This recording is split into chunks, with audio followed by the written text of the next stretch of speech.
So here's how I have the system currently set up. If an object goes in there to be smelted, this comparator is going to increase the signal by 1, which means that it's going to activate this repeater, which will activate this situation over here. So let me show you here. So if I throw in, well, it'll have to be 2 actually, because it'll get rid of 1. Then what you'll notice is that is now powered, which sends this clock in motion. Obviously that's too fast, but every time it switches, every time the block moves, this is unpowered by 1 tick, and that 1 tick is what's going to allow 1 piece of coal to go into the furnace. You'll see it here in a moment. Now obviously the timing is a little off because I haven't configured the timing to match the timing of this, of the timing it takes to burn. But there you go, you just saw it. And ideally, as it matches that time, it's going to match the time it takes for 1 piece to burn. Every time a piece of coal burns, another one will be inserted in its place. But here's where I'm having a problem. See, when this powers and turns that off, which is what we want it to do after everything's done smelting, this number is going to be kept the same. Once it's done smelting and there's only 54 items left in here, then we want this to turn off, so that we can power this. But the problem, there's a couple problems. The first of which being, well, first of all, what you just saw. So now we've got another one in there, which powers that again, which is the problem, meaning that if it stops halfway, it needs to stop at an interval, like it has to stop right away. And I'm trying to figure out the best way to do that. What if we did it like if there was no power coming out of this one, right? Because right now it's in a stopped state. But here's the other problem, is that right now, because of the fact that we need this to stay powered, now this is staying powered as well. And what that does is that's going to prevent us from activating the system again. Because even if we send power through, even if we send power to this, it's not going to activate because this is there. So, because we need to do it in intervals, right? So, in order to do that, we have to have power in this, right? We need this to be unpowered right now, which means that we need it to be, I'm thinking locked. I think we need to lock the repeater, because if we lock the repeater, yeah, like that. Oh, well, there's a new problem. Alright, new idea. Since we need this to be based actually off of the comparator as opposed to the timer, because the idea is that we need to stop the system in order to keep this from stopping so that it'll stop moving items. We want that to depend on whether or not there are any more items to be smelted. So if there are no more, and then we're back down to 54 items, then it's going to kill the power from here, which will power the torch and shut the system off like it is exactly right now.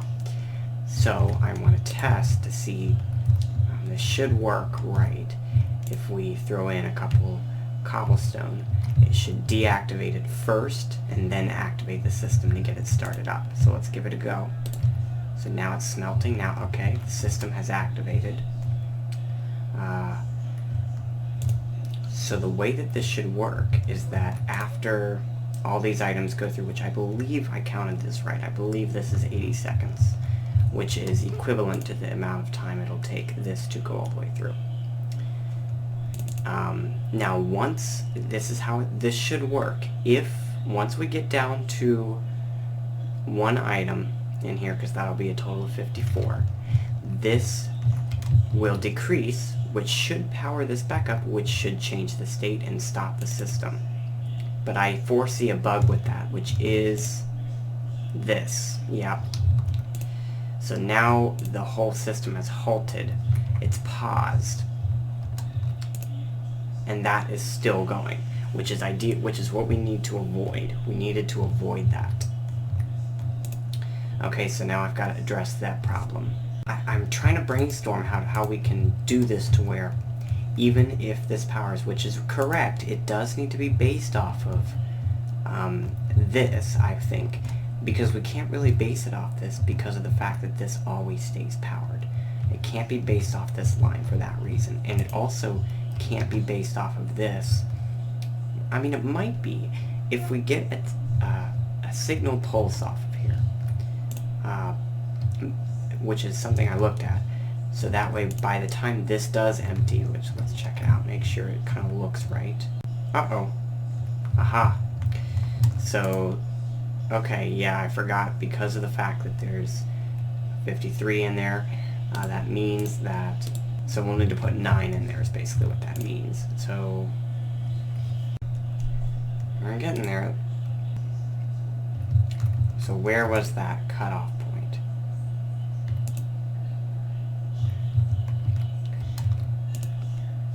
28. So that means we had 28 too many. Now while we're here, I should address the other issue, which was this. If, the thing about it is, even if we have this powered, this is still going to run through. Which means that we need to probably power them both.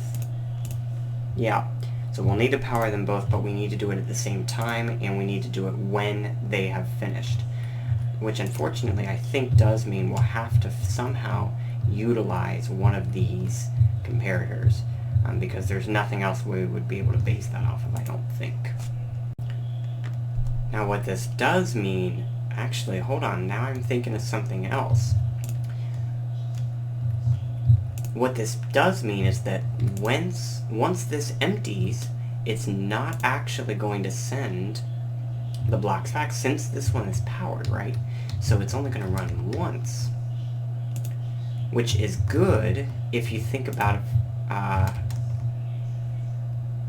from the perspective of, well, if we only want it to run once, then that means that it's not going to send items back, so it won't send an extra pulse on the return trip.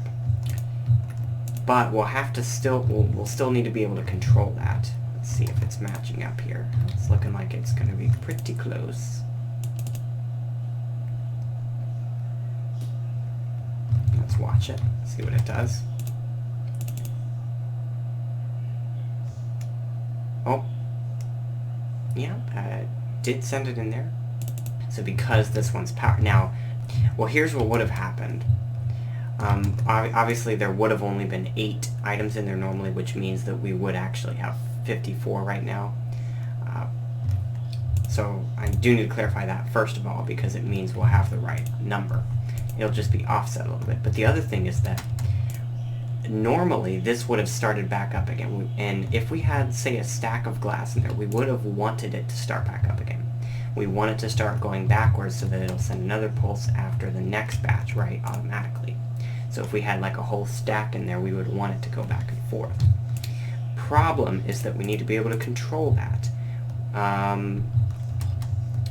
Since this is powered, well, this actually means nothing right now because they're both powered, but this one was powered to begin with, so it was never going to send items back over here.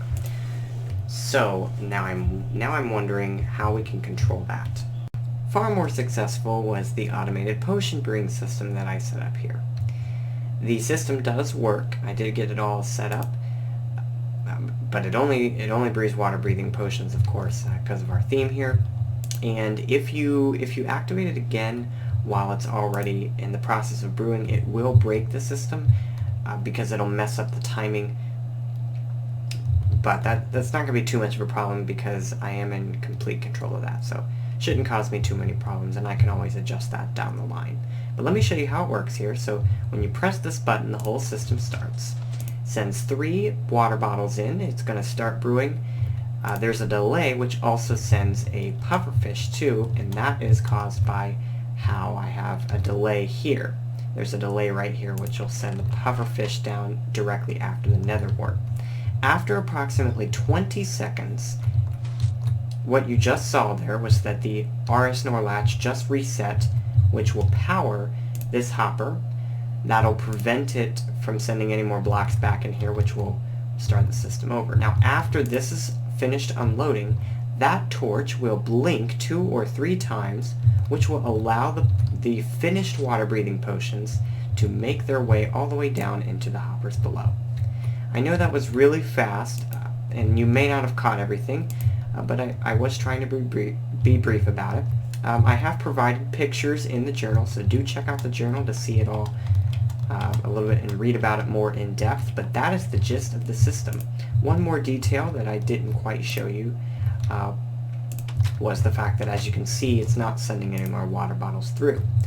When you hit the button, it also does start another timer here, which will allow that to send 3 water bottles through. So overall, a very efficient system. It does work, obviously, aside from the fact that you do have to reset it and reactivate it every time you want to brew potions. But that's not going to be too big of a deal for me anyway. It's not like we'll be brewing water-breathing potions all the time, but figured I would show something complete.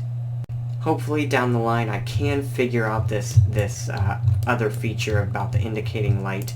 I haven't quite gotten it all figured out yet, but if anybody has any suggestions that are maybe willing to help me out figure this out, I just cannot quite figure it out. And you know, the other thing is I've been really busy lately, so I don't really usually have a lot of time to sit down and think about this too in depth, but I have used a lot of the free time I have had to work on this, but it's just really keeping me, this is the only thing keeping this session from otherwise reaching a completed stage.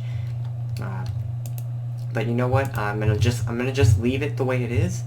If anyone wants to try and continue my work in progress here, obviously the goal is to get that indicator light to indicate whether or not an object is smelting, while still being able to keep a specified amount of coal in there. So that's the goal here. I mean, I've gone through so much trial and error with this, but I think it's time for me to move on to something else. So other than that, pretty happy with what we've gotten done this session. Do check out the journal to see everything else that we got done, though, if you're watching this from somewhere else on YouTube.